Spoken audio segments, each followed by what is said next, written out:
Assalamualaikum warahmatullahi wabarakatuh. Alhamdulillahillazi hadana lihada wa ma kunna linahtadiya laula an hadanallah. Ashhadu an la ilaha illallah wahdahu la syarikalah wa ashhadu anna Muhammadan abduhu wa rasuluh. Allahumma salli wa sallim wa barik ala sayyidina Muhammad wa ala alihi wa ashabihi ajma'in. Amma ba'du. Yang kami hormati dan yang kami muliakan para pimpinan, karyawan dan karyawati, khususnya penyiar kita bersama Ibu Eno yang selalu setia mendampingi kita. Mudah-mudahan kita semua dalam keadaan sehat walafiat dan semakin semangat. Kepada seluruh para pendengar kami, rekan rau di mana saja kita berada, tentunya sangat kami muliakan dan sangat kami banggakan, sekaligus yang sangat kami selalu harapkan mendengarkan, mengikuti acara kita ini. Mudah-mudahan semua menjadi amal jariah bagi kita semua. Amin ya rabbal alamin. Mari kita bersyukur kehadirat Allah Subhanahu wa taala yang telah memberikan kepada kita perjanjian dan ikatan yang sangat kuat, yaitu kalimat thayyibah. La ilaha illallah adalah sebuah kalimat yang mengesahkan pengakuan kita tiada Tuhan selain Allah. Mudah-mudahan kalimat thayyibah ini dapat kita pegang teguh dan istiqomah. InsyaAllah hidup kita pun akan hayatan thayyibah, kehidupan yang sangat baik, ditandai dengan dapat rezeki halalan thayyibah, rezeki yang halal lagi baik, dan mudah-mudahan juga akan mendapatkan zuriatan thayyibah, akan mendapatkan keturunan putra dan putri sampai hari kiamat adalah keturunan yang baik. Dan insya Allah kita akan dimudahkan Allah, segala urusan pun akan menjadi mudah, dan mudah-mudahan hidup kita pun akan membawa berkah. Amin amin ya rabbal alamin. Mudah-mudahan kita tetap dapat menjaga ukhuwah, dan insya Allah juga kita akan berakhlak dengan akhlakul karimah. Amin ya rabbal alamin. Salawat dan salam kepada junjungan Nabi besar Muhammad sallallahu alaihi wasallam. Allahumma salli wa sallim wa barik ala sayyidina Muhammad wa ala ali sayyidina Muhammad, yang selalu kita rindukan dan yang selalu kita nantikan bertemu dengan beliau di hari kiamat nanti. Mudah-mudahan kita semua mendapatkan syafaat. Untuk mendapatkan syafaat itu syaratnya adalah memperbanyak solawat kepada beliau. Mudah-mudahan kita mendapatkan syafaat, selamat dunia dan akhirat. Amin ya rabbal alamin. Kaum muslimin dan kaum muslimat rahimakumullah, di dalam hadis riwayat Bukhari dan Muslim yang bersumber dari Abu Hurairah radhiyallahu anhu, dia berkata, bersabda Rasulullah sallallahu alaihi wasallam, qala Allah subhanahu wa ta'ala berfirman, kullu amali bini Adam lahu, setiap amal anak Adam untuknya, illa siyam, kecuali puasa, fa innahu li, ia untukku, wa ana ajazibih, dan aku yang akan membalasnya.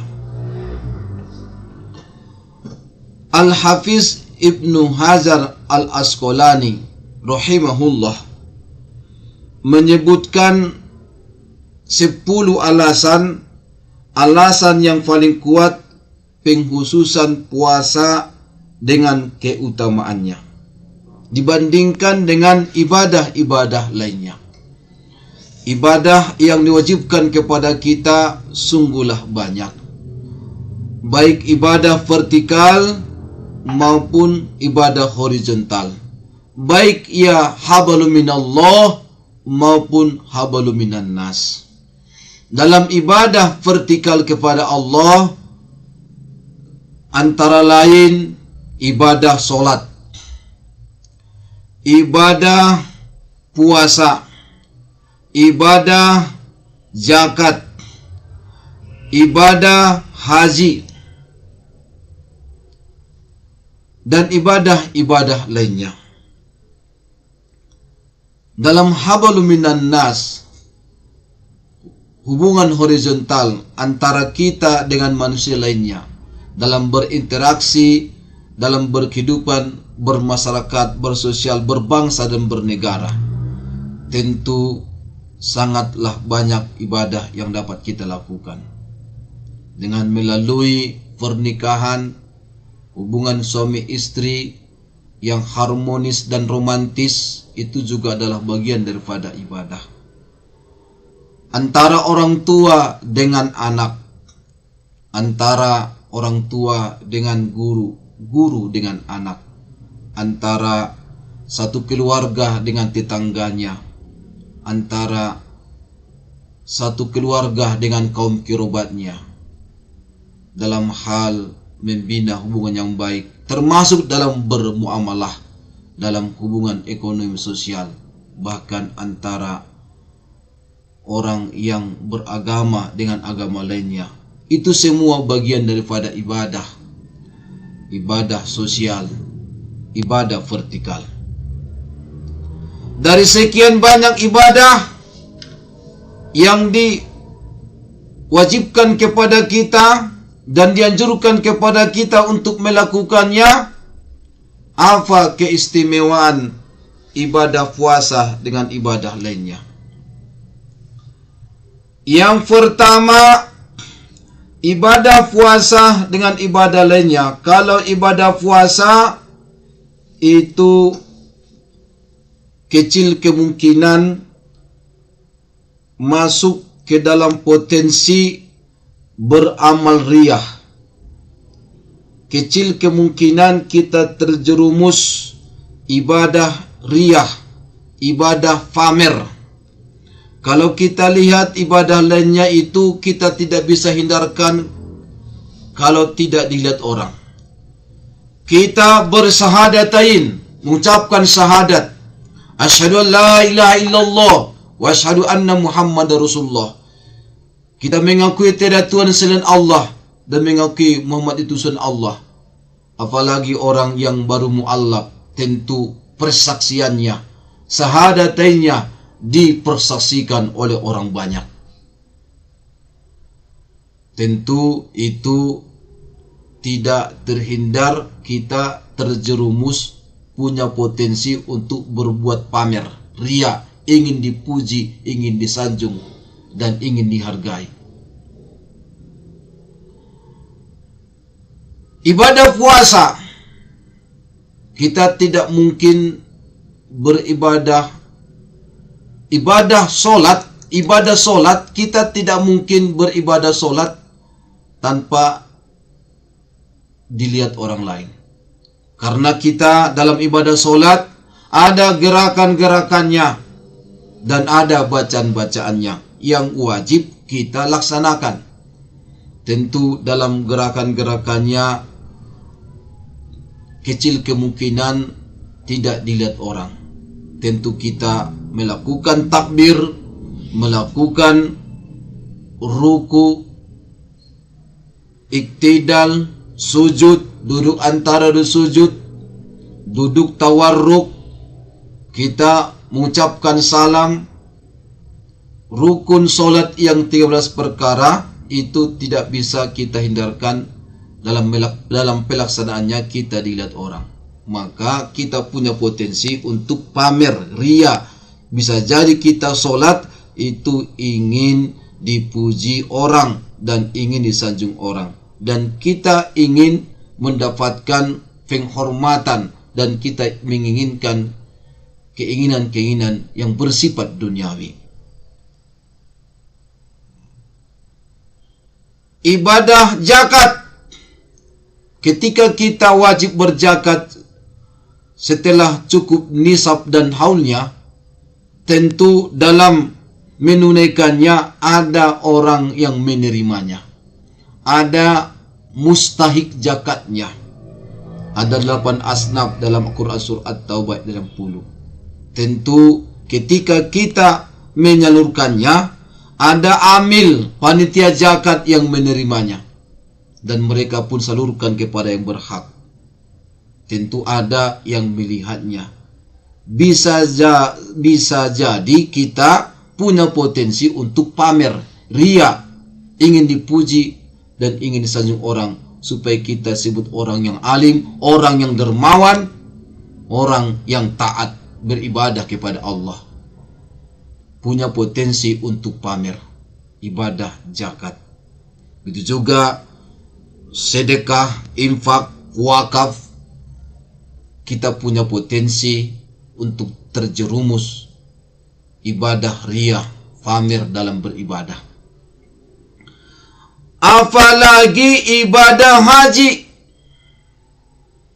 mulai kita mengumpulkan berkas untuk mendaftar haji, sudah banyak orang yang tahu.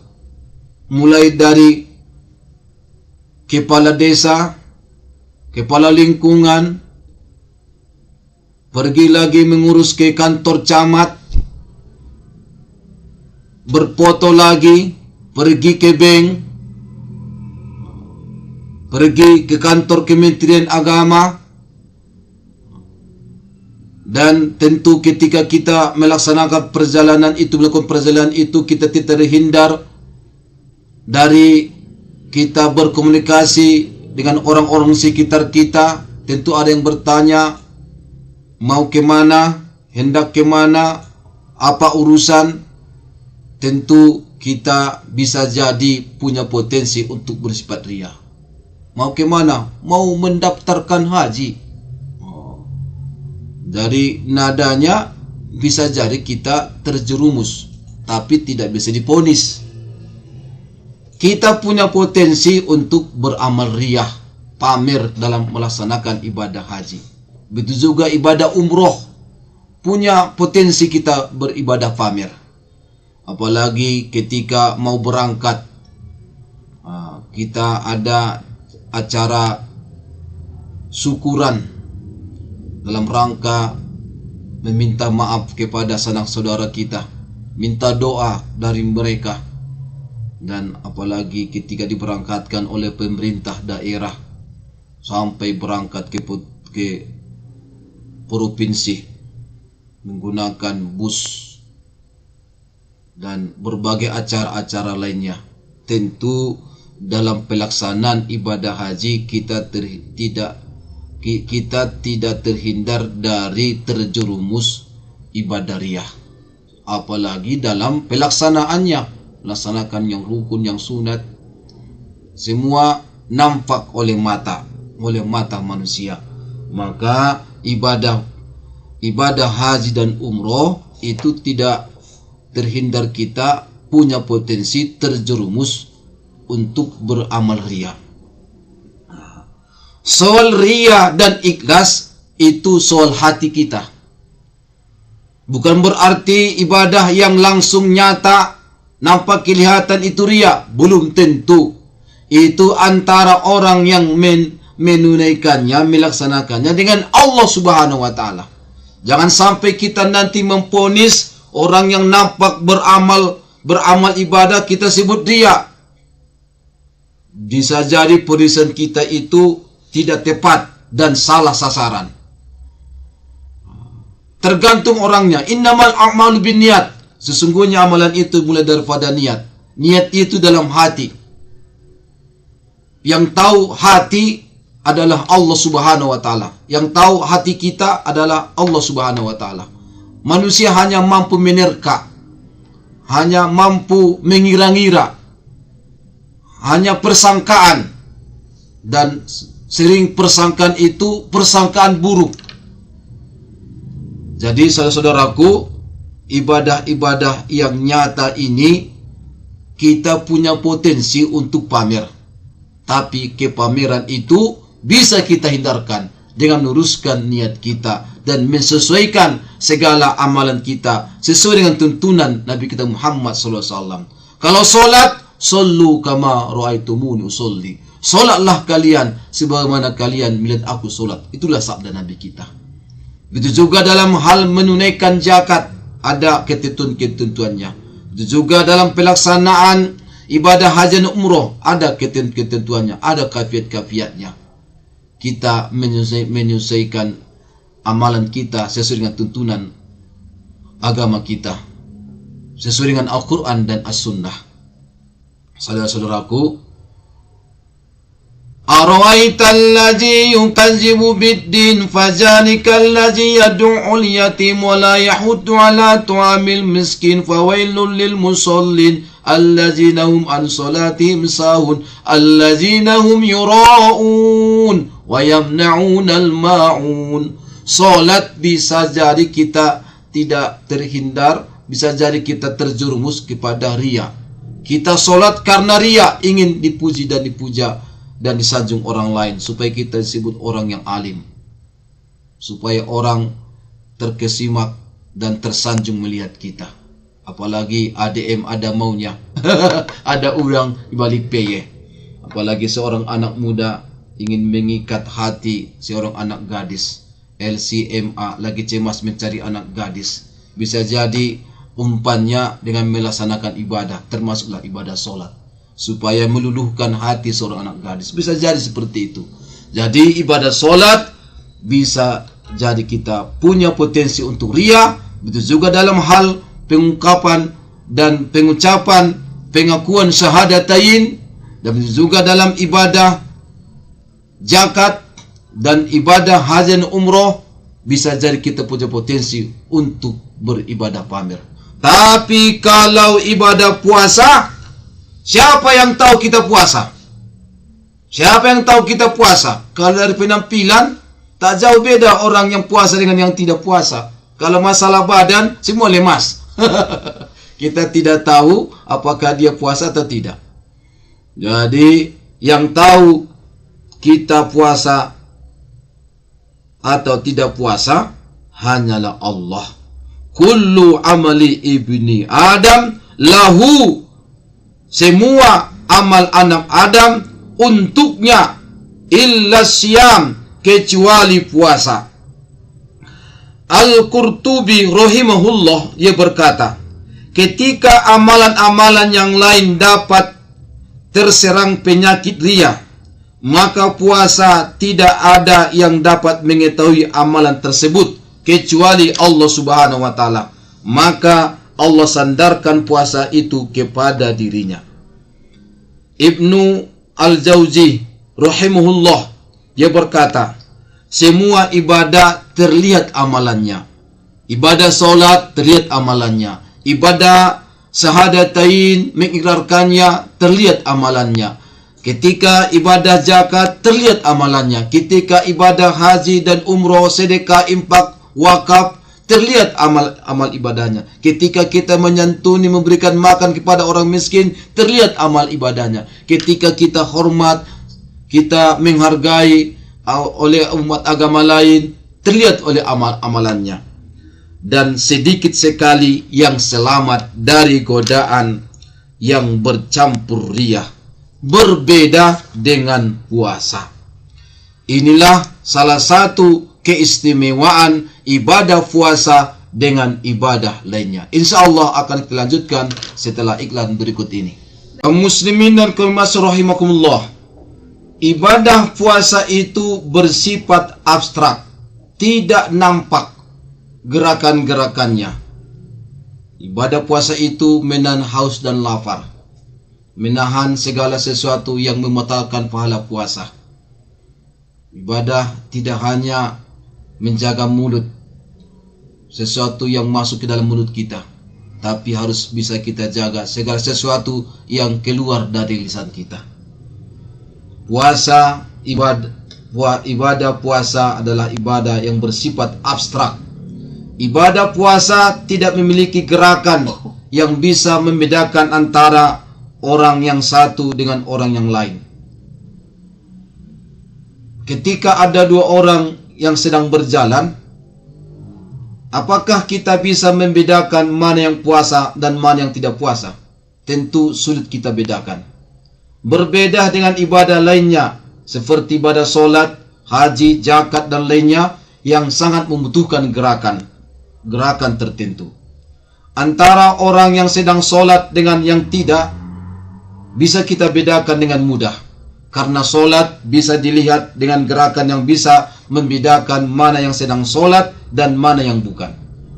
Antara orang yang melaksanakan haji dengan yang tidak juga demikian. Karena haji memiliki gerakan yang bisa membedakan antara mana yang sedang haji dan mana yang bukan. Maka ibadah puasa ini adalah ibadah rahasia. Yang tahu dia puasa hanyalah dia dengan Allah Subhanahu wa ta'ala. Kemudian, apa keistimewaan ibadah puasa dengan ibadah lainnya? Selain kita bisa terjaga dari sifat pamer, riya. Yang kedua, ibadah puasa itu sangat besar pahalanya dibandingkan dengan ibadah lainnya. Ungkapan Allah Subhanahu wa ta'ala, zat yang maha sempurna. Kullu amali ibni Adam lahu illa siyam. Setiap amalan ibnu Adam adalah untuknya kecuali puasa. Fa innahu li wa ana ajajibih.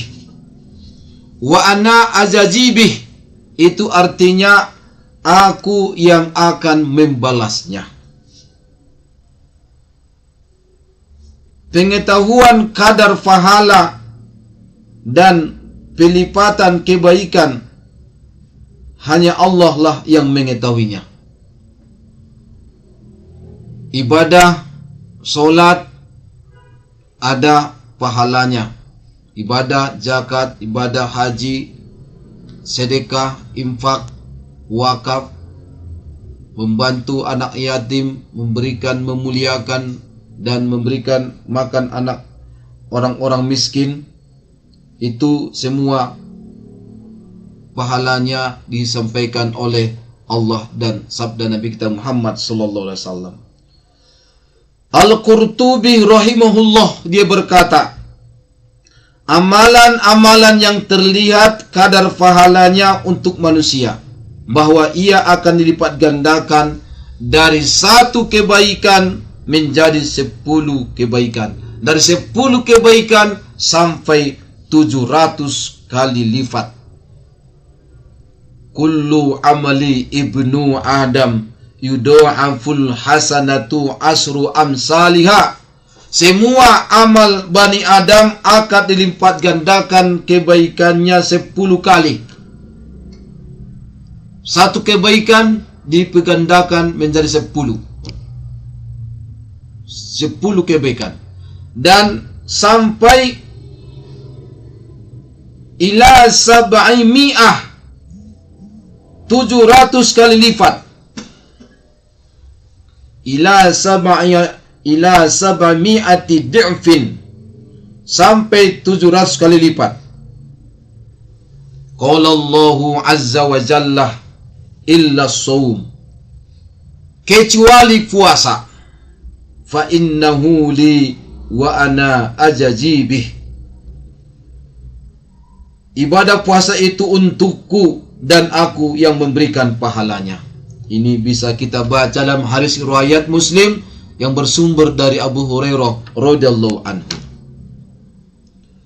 Innama yuwaffas sabiruna ajrahum bighairi hisab. Sesungguhnya hanya orang-orang yang bersabarlah yang dicukupkan pahala mereka tanpa batas. Al-Quran Surah Az-Zumar ayat 10. Dalam melaksanakan ibadah puasa, kita sangat butuh nilai-nilai kesabaran. Tanpa nilai kesabaran, kita tidak bisa menuntaskan puasa kita. Kalau kita tidak sabar menahan lapar, bisa jadi makanan yang ada kita akan santap dengan secara sembunyi-sembunyi atau bahkan ada yang terang-terangan. Minuman yang nampak oleh mata kita begitu menggiurkan, bisa jadi kita akan minum sepuasnya, tapi karena kita sadar diri kita keadaan puasa, maka kita mampu menahan diri kita. Kita bersikap sabar. Ada saatnya nanti kita menyantap makanan dan minuman itu. Dalam pelaksanaan ibadah puasa harus ada sikap sabar yang sangat kuat di dalam diri kita. Apalagi menjelang berbuka seperti ini, apalagi dalam suasana yang sangat panas terik di hari ini, tentu nafsu makan untuk minuman, untuk berbuka bisa jadi meningkat. Biasanya satu macam makanan berbukanya bisa jadi semua ingin dimakan, semua ingin dibeli. Tapi ketika pas nanti berbunyi sirene azan maghrib, hanya segelas air minum, air putih sudah begitu mengenyangkan. Keinginan-keinginan kita untuk memakan banyak makanan ketika berbuka itu bisa jadi tidak jadi kita laksanakan, karena hanya segelas air minuman air putih kita sudah merasa kenyang. Saudaraku, untuk melaksanakan puasa kita harus bersifat sabar. Begitu juga dengan amalan-amalan lainnya. Maka orang yang bersabar itu disuguhkan pahala tanpa batas. Kaum muslimin dan kaum muslimat rahimakumullah. Oleh karena itu, mari kita jaga ibadah puasa kita, supaya ibadah puasa kita berlipat ganda pahalanya. Tapi ternyata banyak orang yang tumpah pahalanya, martukisan pahalonai. Kam min so'imin laisa lahu min siyamihi illa az-zu' wal atos. Betapa banyak orang yang sedang puasa, tapi ternyata puasanya hanya menahan haus dan lapar. Wa kam min qa'imin laisa lahu min qiyami illa as-sahar. Betapa banyak orang yang mendirikan qiyamul lail, dia solat isya, solat tarawih dan witir dan tadarusan Al-Quran, tapi tidak ada yang dapatkannya kecuali kecapean, kecuali kelelahan. Ada orang yang berpuasa, tapi ternyata bohongnya jalan terus. Mar buka, burma hebat buka nak. Dan ada orang yang berpuasa, tapi gibahnya jalan terus. Tukang kecet, kombur dari pintu ke pintu, dari tangga ke tangga, mengeceti halak, menggibai orang yang tak hadir karena orangnya tidak gentleman, tak berani menyampaikan kelemahan kekurangan di depan orang, tapi kalau di belakangnya berani. Ini adalah sebuah sikap pengkhianatan kepada orang yang percaya dengan kita, menggibahi, menceritakan kelemahan kekurangan orang, padahal kita pun tidak terlepas dari kelemahan kekurangan. Maka saudaraku, lebih baguslah kita melihat keburukan-keburukan kita, kelemahan kekurangan kita, supaya kita dapat memperbaikinya. Dan kalaulah kita lihat kemungkaran, kelemahan kekurangan ada pada orang lain, maka secara gentleman lah menyampaikan, memberikan nasihat, bimbingan dan arahan dan memberikan masukan yang bersifat konstruktif, bersifat memperbaiki dengan secara personal. Jangan sampai kita menggibai orang, apalagi memberikan nasihat di depan orang banyak. Itu bukanlah nasihat, tapi itu adalah mempermalukan. Maka saudaraku, jangan sampai ibadah puasa kita pahalanya habis, tergerus oleh amalan-amalan kita yang tidak bisa kita jaga. Fitnah jalan terus, padahal fitnah itu lebih kejam daripada membunuh. Fitnah itu lebih besar dosanya daripada membunuh. Sesuatu yang tidak dilakukan orang, kita sebutkan dilakukan orang, sehingga itu merusak nama baiknya. Kita kampanye hitam, memburuk-burukkan orang lain, padahal itu tidak ada pada orang lain itu. Oleh karena itu saudaraku, fitnah itu adalah mengurangi pahala kita dalam berpuasa. Mengadu domba, namimah, memprovokasi orang, baik secara langsung maupun di dunia maya, ujaran kebencian, itu sangatlah membahayakan. Saudaraku, pahala puasa ini Allah lah yang balas. Wa ana ajajibi, maka yang tahu berapa pahala kita puasa pada hari ini hanya Allah lah yang tahu. Allah lah yang membalas segala kebaikan-kebaikan kita. Wa ana ajajibi, Allah lah yang akan membalas segala pahala-pahala puasa kita. Secara umum, setiap kebaikan akan dilipat gandakan menjadi 10 kebaikan, dan bahkan sampai 700 kali lipat. Bahkan apalagi pada sedekah, wallahu yudhaifu liman yasha, Allah melipat gandakan pahalanya siapa yang kehendakinya. Yang ketiga, apa keistimewaan ibadah puasa dengan ibadah lainnya? Ungkapan Allah dalam hadis kudusi itu, illa siyam fa innahu li, seluruh amal ibadah keturunan Adam adalah untuknya kecuali puasa. Puasa itu untukku. Itulah firman Allah yang menjelaskan kepada kita, ibadah puasa itu adalah ibadah yang paling dicintai Allah dan ibadah yang paling mulia di sisi Allah Subhanahu wa taala.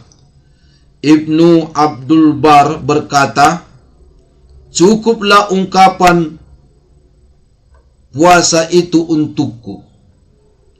Illa siyam fa innahu li, kecuali puasa itu untukku. Itu menunjukkan keutamaan puasa dibandingkan ibadah-ibadah lainnya. Maka ketika seorang sahabat yang bernama Abu Umamah, dia meminta kepada Rasulullah SAW untuk disampaikan ibadah yang akan memasukkannya ke surga. Maka Rasulullah SAW bersabda, alaika bis-shaum, hendaklah kamu berpuasa, fa innahu la misla lahu, karena tidak ada yang menyamainya. Hadis riwayat An-Nasai. Ini saudara-saudaraku menunjukkan keistimewaan ibadah puasa dengan ibadah lainnya, karena ibadah puasa adalah ibadah yang paling cintai Allah dan ibadah yang paling mulia di sisi Allah Subhanahu wa taala. Kaum muslimin yang dirahmati Allah Subhanahu wa taala. Kemudian yang keempat, puasa itu mampu melumpuhkan setan. Asyamu junnah, puasa itu perisai, puasa itu penjaga, puasa itu adalah tameng. Tameng penjaga dari mana? Menjaga diri kita dari pengaruh setan, menjaga diri kita dari segala bentuk bala bencana dan musibah. Puasa itu menghindarkan kita dari api neraka. Inna syaiton, sesungguhnya setan itu menyusup dalam aliran darah anak Adam. Maka persempitlah jalan masuknya dengan jalan puasa. Saudaraku,